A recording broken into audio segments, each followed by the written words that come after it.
Right. If you have any questions, feel free. I think it will probably be easier if we do questions at the end. If you need anything really urgently, feel free to interrupt me. If not, I'll just go through and see you in an hour. Can everybody see my screen okay? Yes. Yep. Amazing. So, thanks everybody for joining me today. Today we're going to talk a little bit about kind of coronavirus and marketing, and hopefully I'm going to give you some tips that you can all take away and start implementing in your companies to try and help you guys come out the other side from a marketing perspective. So just to give you a little bit of an introduction, I'm Sarah and I'm the director of Retro Digital. We're a marketing agency from Dublin, and we help companies grow at home and abroad, and we offer services like multilingual SEO, PPC, and social media marketing and things like that. So there's kind of three little sections that we're going to go over today. I'm going to do a brief introduction to digital marketing. Then I'm going to talk about inbound marketing, because that's kind of the marketing that I think will help you guys the most through this. And then give you some ideas of some things you can implement while this crisis is going on, which are nice and easy. So let's start with the basics, an introduction to digital marketing. I've kept it very simple because I wasn't sure kind of where everybody's levels were at. So it should be easy enough for you to follow if you don't have much experience. And those of you who do will probably know what I'm talking about. So what is digital marketing? Digital marketing is an activity that markets a product with the aim of increasing the revenue of a company. It's really important not to mix up marketing and sales. Marketing is more like getting awareness for the products being sold, and sales is closing the sale. There's a slight difference between the two, but it's something that people do mix up quite a lot. So what digital channels are there? So there's SEO, that's search engine optimization, which means getting your website to #1 on Google. I wouldn't recommend SEO right now because it's something that takes around 6 months to see results. It's something that you guys should have started with before if you wanted inbound leads. But unfortunately, it's a bit late for that now. So it's not going to be something that's going to get you quick results right now. PPC, those are paid ads which you see at the top of Google when you do a search. They get you quick results, but they're not very good, I would say, long term, because once you turn them off, they're gone. SEO, on the other hand, kind of stays there if you run out of money and you can't invest in it for a little while. So you'll always have some trickle of leads coming through. Then you've got email marketing. You've got display advertising, which are the ads that follow you around the internet. Say you look at a new pair of shoes and shoes follow you around the internet for days. That's display marketing. You've got social media, you've got mobile marketing, which is targeting people using mobile devices. And there's three levels at which you can do digital marketing, which is local, national, and international. I think offline marketing is pretty self-explanatory. It's print, TV, radio, sending things out in the mail, flyers, billboards, events, telemarketing, sponsorship, and PR. So everything that's done offline. The thing with digital marketing is it's really important to remember that the user is in control, and you really need to focus around the consumer or the people buying your translation services. Back in the day, people could only could go and look in the yellow pages. and they'd have a list of like 2 or 3 local companies to choose from. Now with Google around, people can pick from millions of translation agencies from around the world, and it doesn't really matter where you're from. So you have to kind of feed them all the information they need online so that they can make a decision and they know to come to you, as it's up to them, not you don't have the power anymore. So one of the best things about digital marketing, not that I'm biased, is that everything can be tracked. The thing with newspaper ads, for example, you pay to put your ad in the newspaper. You're not 100% sure who sees it. There's going to be lots of people who see it that you don't want to see it. With digital marketing, you can track everything. You can see how many people buy. You can see if it's working, if it's not working, if you need to change anything. And most importantly, you can really target your target audience. So if you don't want to target people who are retired, you don't have to. That's just an example. So whenever you're doing your digital marketing, I think this is the biggest tip that I can give you to begin with, is you need to set goals. Digital marketing is more than just posting something on Facebook. You actually need to have realistic goals behind what you're doing. So to set SMART goals, you need to make sure that they're specific. So they're set with real numbers and real deadlines. They're measurable, so you can measure your goals. They're attainable, so you need to make sure it's challenging, but it's not impossible. You need to make sure it's realistic, so you're not promising your boss something that's completely impossible and you'll never receive. And it needs to be time-based, so you always need to set a deadline to your goal. Yeah. And now the computer is being silly. Let me try that. There we go. So here's an example of a SMART goal. So by the end of Q3, that's the time, you want to increase product views, that's specific, by 8%, that's measurable, through the use of SEO, that's achievable, in order to increase the number of leads and products sold, and it's relevant to your goals as a company. So when you're starting out with your marketing campaigns, from now on, make sure you set SMART goals, make sure you measure it, and make sure that you know that it's working, so you're not wasting your time, you're not planning for something that's a little bit useless. So there are some things that you need to do before you start digital marketing. On your website, you need to set up Google Analytics. How you do it really depends on the back end of your website. If you're using WordPress, it's really easy because there's a set plugin that you can use. You need to set up Google Search Console. That's kind of like a site master or webmaster tool for your website, so that you can talk to Google. Then if you're going to be doing PPC ads, you need to set up AdWords, and then you need to set up other software. Well, but again, it all depends kind of what you want to achieve, what channels you want to be targeting. It's very different for everybody. So I can't really give you a list of things you need to do.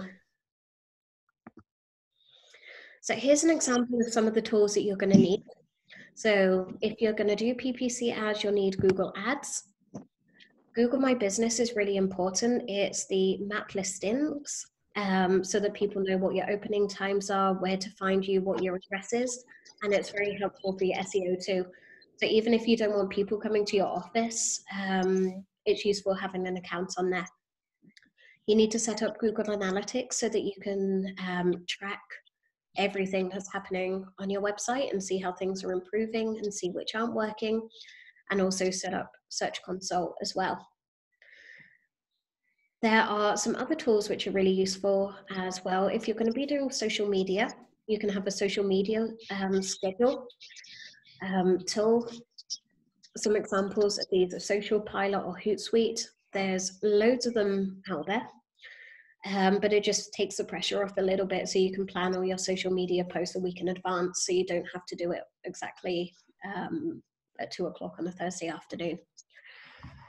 Then if you're going to be doing email marketing campaigns, so you don't have to send out thousands of emails at the same time, you can use a email marketing software. Some examples of these are things like MailChimp and Woodpecker.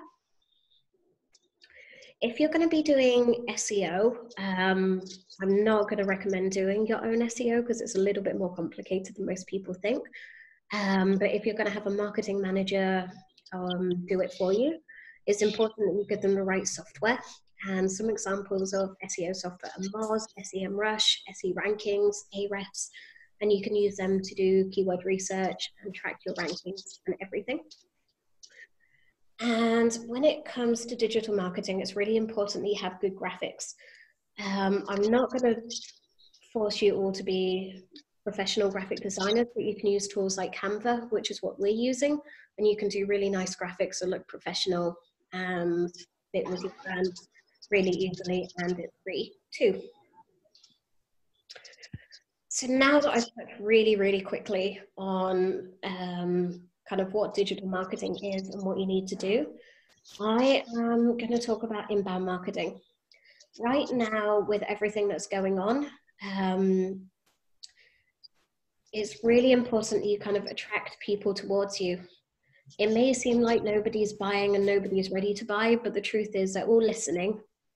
And you need to be the first company in people's minds when the economy goes back to normal and when people are looking for language services. So in order to do this, you need an inbound marketing strategy. So what is inbound marketing? So inbound marketing is an approach kind of pioneered by Hubspot.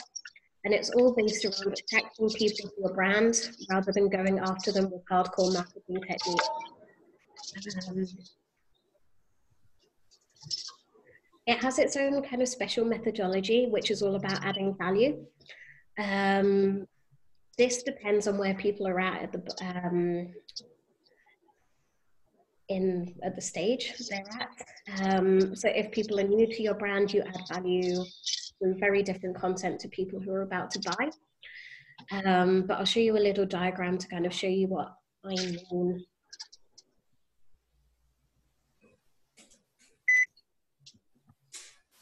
Is it possible for people to mute themselves?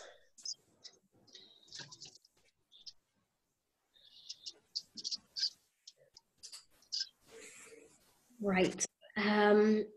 So there is some psychology behind inbound marketing, and this is why it really makes sense.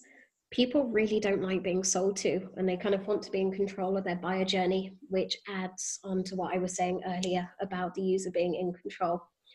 With inbound, you're allowing people to feel like they're in control of their purchase. So instead of selling to them, you're adding value, you're showing off your expertise, you're showing people that you are the expert to go to when it comes to translation, rather than being one of these spammy providers that just annoys people. So here are the stages of inbound marketing. So what you have to do to begin with is you need to attract people towards your brand. So to do this, you can use blogging. Blogging is great for SEO and it's great for sharing your knowledge as well. Social media, content strategy, so that's things like videos, any kind of content really. And then there's ads, so that's things like your PPC ads, social media ads, basically anything that tells new people who you are and gets them to kind of visit your website. Next, once they're on your website, once they know your brand, you need to engage them and you need to turn them into an actual lead that you can market to. When people go to your website, it's completely pointless if they go there and then they go away and you don't know who they are. So what you need to do is you need to have things like lead flows. These are things like sign up forms, sign up for our newsletter, download our ebook, anything that gives you an email address or a name or a little clue as to who these people are. So you can continue your marketing to them so that when they're ready to buy, they're ready. And that's not the end of it. Once they've bought from you, you need to delight them. It's a lot easier to get new clients through word of mouth and from people talking about how good you are, because they're doing the selling for you. So what you need to do is have special content, give basically special care to people who buy from you, so that they spread the word.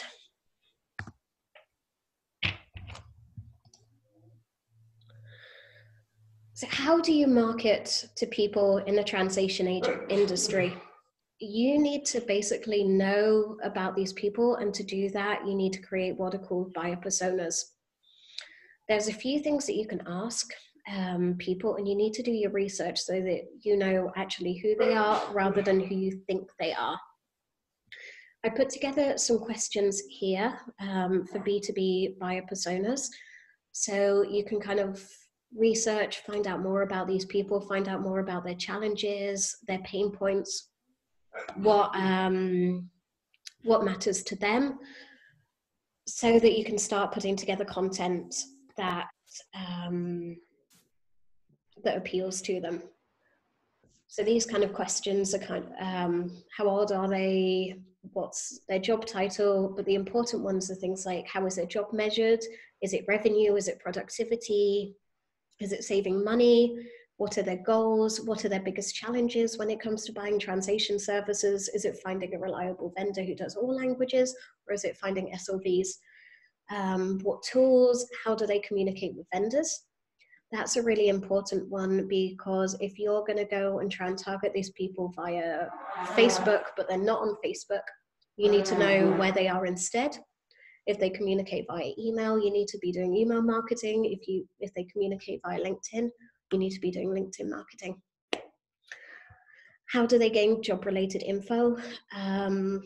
If they do Google search, it means that you need to be doing SEO. If they read industry magazines, it means that you need to be writing stuff for multilingual. All of these questions that your buyer persona answers for you gives you hints on how to do your marketing strategy.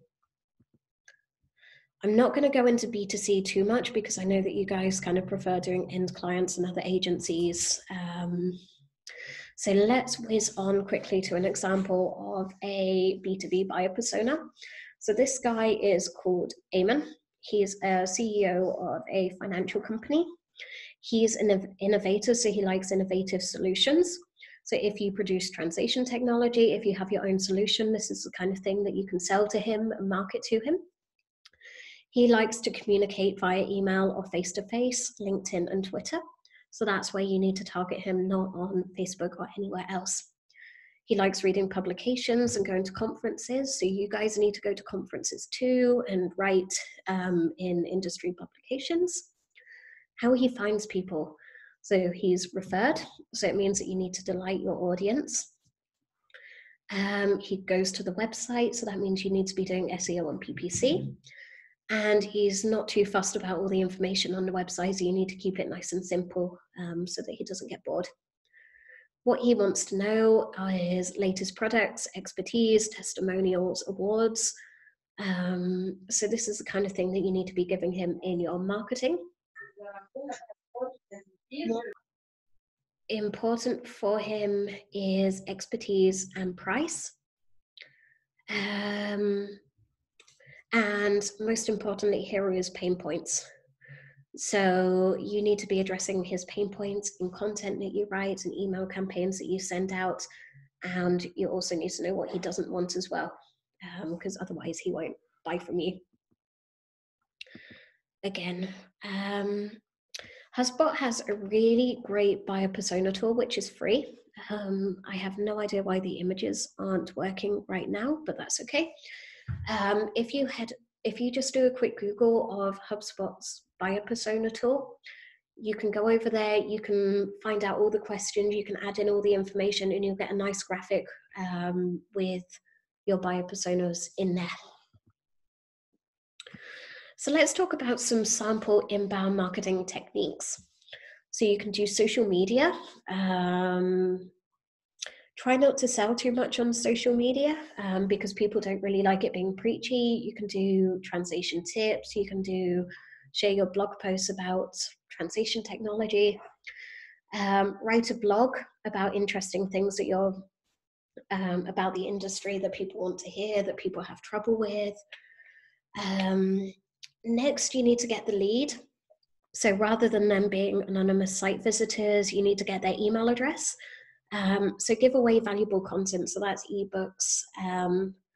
We have a number online, so like SEO linguistic checklists and how to do SEO and how to do multilingual SEO ebooks and stuff. And they're really, really good because when people download them, we get their email address and then we can market to them. And once you've kind of massaged them a little bit more, they're ready to buy. So this is kind of a really, really basic strategy that you can use and that anybody can implement when it comes to inbound marketing. So create content that people want to read, not what you think people want to read. Make sure that it's SEO optimized so that people, when they're searching for a particular thing, that they land on your website. So if they're looking for new translation tools that will help them with productivity, when they search for that, they come to you and then they're interested in your tool. Give them an ebook so that they can download the blog post later and have a read of it later, or get them to sign up for a free trial, free consultation. Basically, you have to be afraid not to give away your knowledge, in order for this to work. And then you need to close the lead and delight them.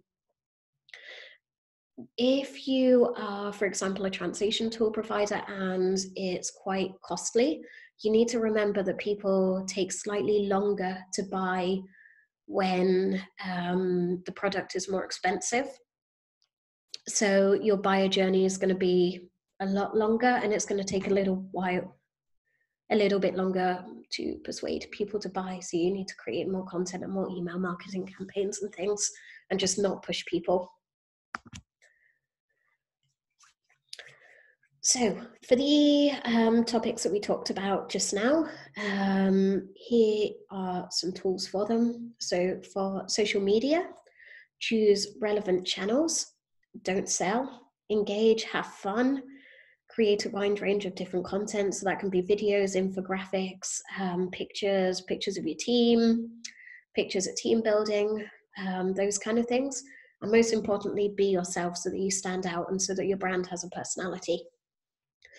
When it comes to blog posts, make sure that your posts are SEO optimized.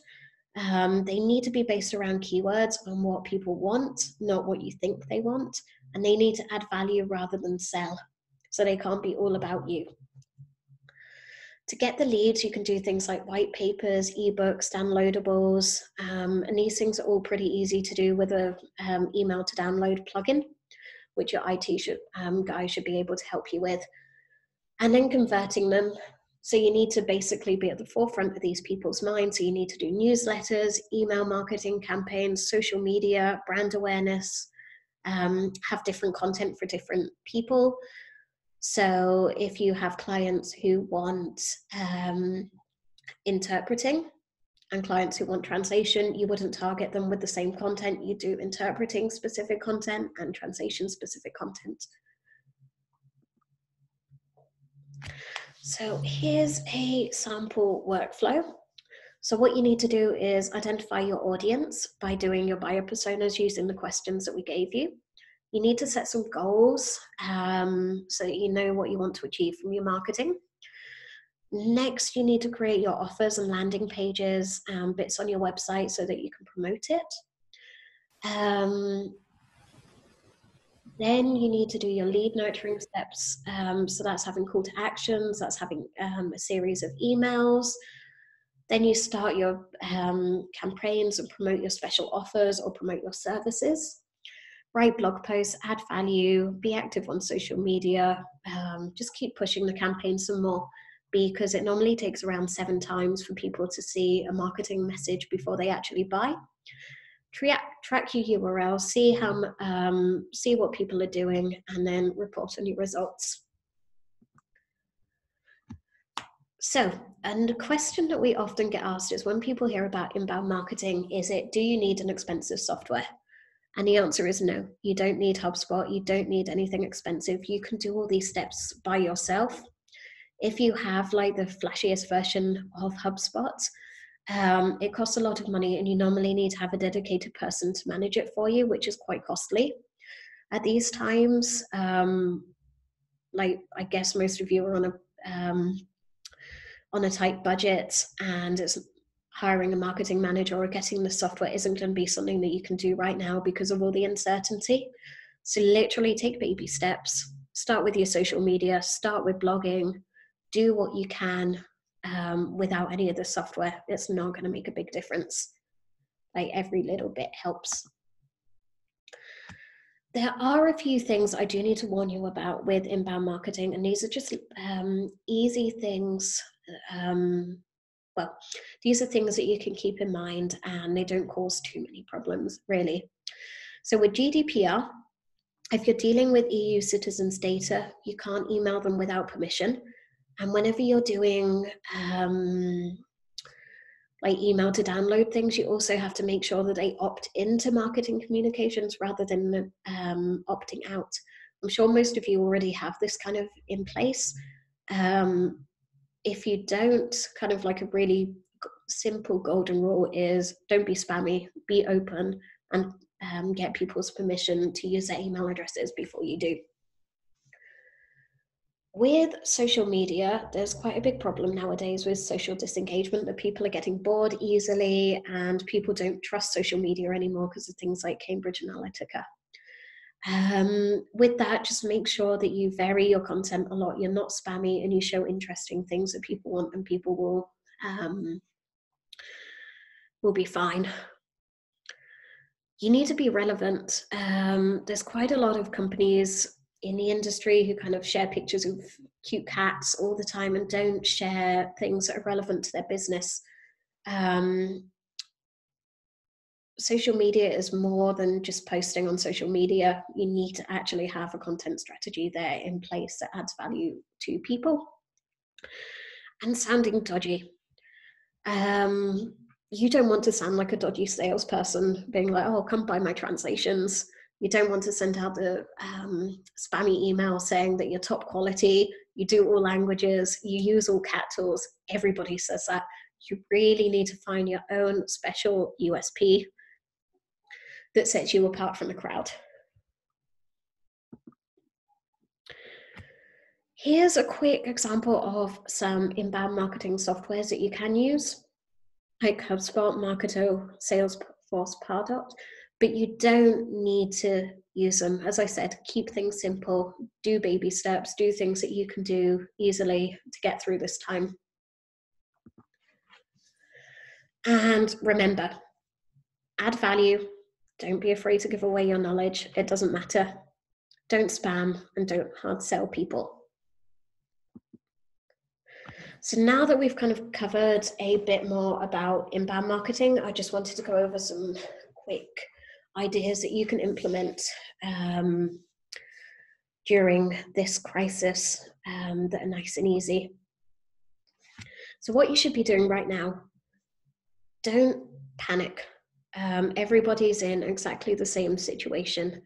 You're not expected to become master marketers overnight. Stay calm and ride it out.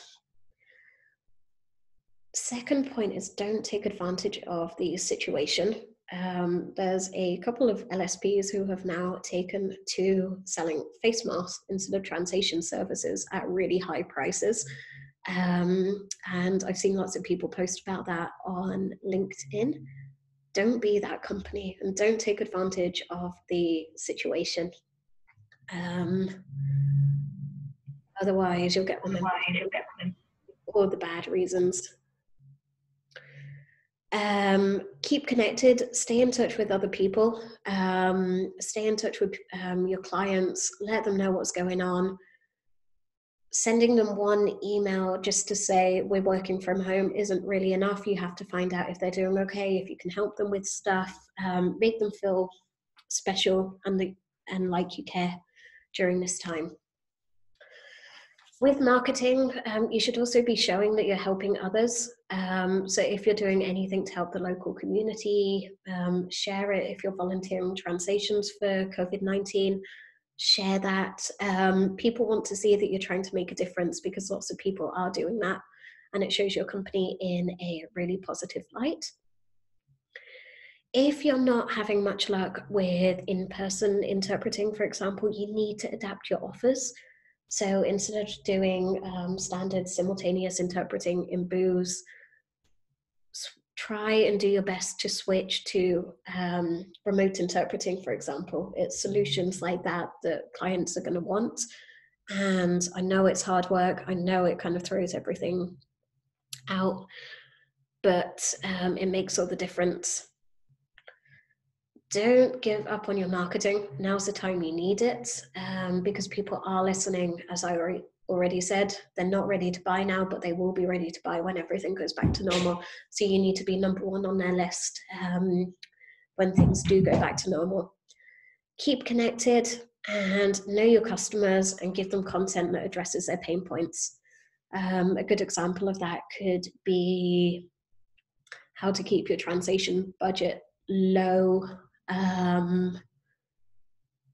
while they're pressed for cash, and try and give them topics. It's not like cut the rates for the translators. Tell them all about translation technology that they could use or something. And finally, here are some practical tips. So make sure that you update your website, let people know that you're open. Update your Google My Business so that people know your opening times if they're slightly different, and so that people know you're working from home. Try and send some special offers, so even if it's like 5-10% off for people ordering this month, or some Easter discount. It just gives people that little bit more incentive to kind of come through the door and buy.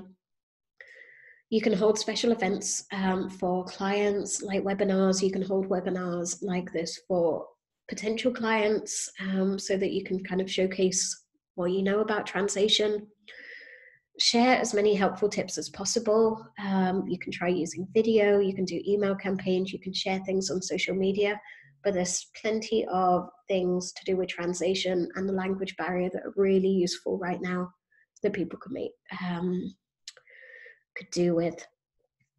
Think about maybe adding an online chat feature to your website so that people don't have to come and stop by or phone you. Adapt your content so that it's suitable for what's going on. This is really, really important. I've seen examples in the last couple of days of people sending out emails saying that they don't have enough money to pay their translators and they'll get paid late, but on LinkedIn 2 hours later, they sent out, they did some posts on the fact that they've just hired a bunch of new salespeople. This really doesn't set a very good example. It doesn't make it look like they care about the vendors or the people who are doing stuff. So make sure you adapt your content so that it's suitable. Even pictures, show people social distancing. In the Czech Republic, everybody legally has to wear masks. So lots of Czech companies have adapted their graphics to show everybody wearing masks, and it's a really nice touch. Don't brag. Now's not the time to brag. And make sure that you learn from this so that you have a plan in place if this ever happens again. It'll make everything a lot easier if you know what to do. And finally, don't put pressure on yourselves. Like, there is so much going on right now. You have so much stress, so much upheaval. You don't need to do everything yourselves. Marketing agencies, marketing managers exist for a reason. We're here to help you. We're here to give you advice. I'm not expecting you to go and SEO your own website after this just because I told you to, okay? So that is it, really, really quickly. I hope I've been able to share some tips on things that you can do to keep everything kind of running while everything's so difficult. Does anybody have any questions for me?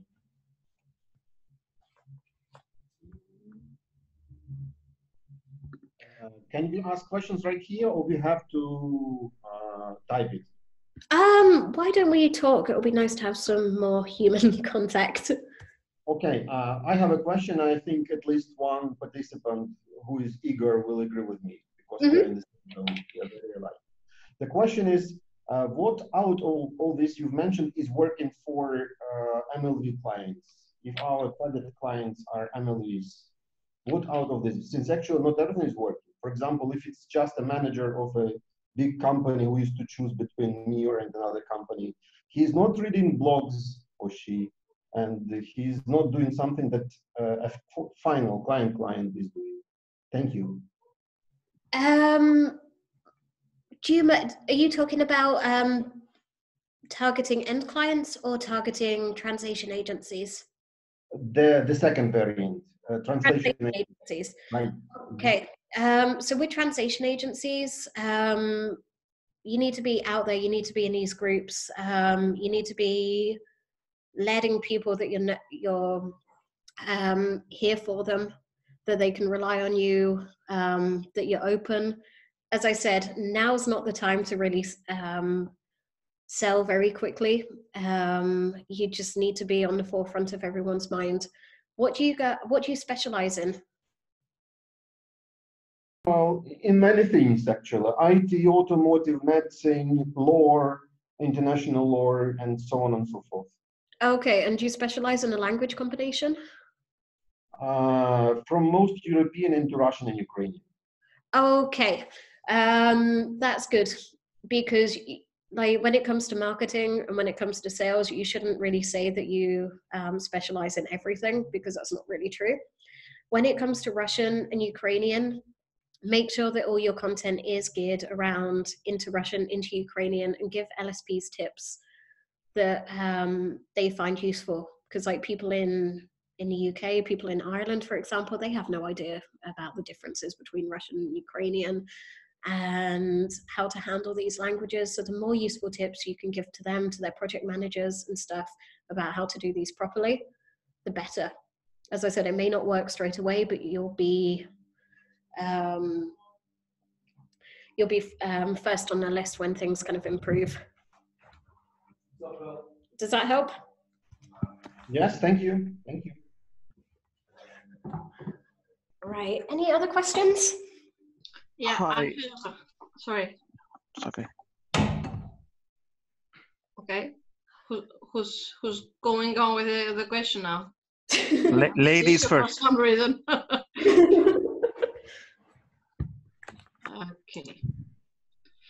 I have a question regarding a marketing guy that I would like to hire, for example. Mm-hmm. How soon would be someone ready who is out of language industry to market language services for a small business? What do you think? It really depends how much time you have to train them, but you do need to put time and training into that before you hire them. Lots of people from kind of outside the industry assume, like when it comes to keyword research and stuff, that Google Translate has so many search volumes. Let's target Google Translate. When actually that's not what you do at all. So you kind of need to give them as much training as you would your salespeople and your project managers, so that they know how you work, how the industry works, and then they'll be able to kind of portray the message. Okay, thank you. Hi, can I ask a question? Mm-hmm. Well, this is Ümit from Dragoman, Turkey. I'm a latecomer, apologies. If you already mentioned, what would you suggest for video marketing? Video marketing, I would say, again, it really depends who your target audience are. If they're LSPs, it's going to be different to end clients. Who are you trying to target specifically? Mostly end clients. Okay, so if it's mostly end clients, you need to take things down to the basics a little bit more than you would with LSPs because they don't understand what cat tools are. They don't understand like that we pay per word and how different things work and what TMs are. So maybe you could do like explanation videos for end clients about how everything works in the language industry and all these little quirks and things. And then just you can do some bits that kind of showcase your company so people can see who you are, you know, behind the email address and put a face to it. Okay, thank you very much. Thank you. You're welcome. I have a question, if I may. This is Oleg from Translators Family. My agency is based in Poland, and I have a question about Google Ads, about PPC campaigns. So we used to promote our services a lot through Google Ads, and we had a lot of end clients coming to us thanks to Google Ads. However, in the recent 2 weeks when all this situation with the quarantine took place, we see that our Google Ads just stopped working. So it's like we have, I don't know, maybe 70% decrease of end clients who are coming to us, even though we have still the same expenses on the Google Ads. So we spend the same amount of money and we get a smaller number of clients. So my question is it still effective to use Google Ads in this situation, or is it better just to stop the campaigns and wait for better times? I would suggest stop and wait for better times because Google, like SEO doesn't cost you money, PPC ads do cost you money and they're quite pricey. And if no one's ready to buy right now, like there's no point, save your money for later. Okay, because I thought maybe it's it would be good to change the strategy, maybe to update your ads and to just write some more convincing ad copies, maybe some more emotional ad copies, which will attract end clients these days. To be honest, without seeing the back end of your Google Ads and knowing kind of how it's set up, I can't really suggest if that will work or not. But with translation services, there's not really very much emotional text that you can really put in as if you're doing something like free food for hospital workers or something. You get me? Yeah, sure. Okay, we can try, of course, to put some emotional context to our ads, but we'll see how it goes. Okay, thank you.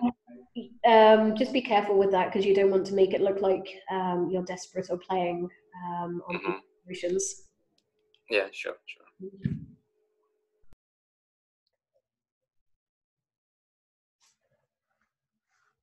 Right, do we have anybody else?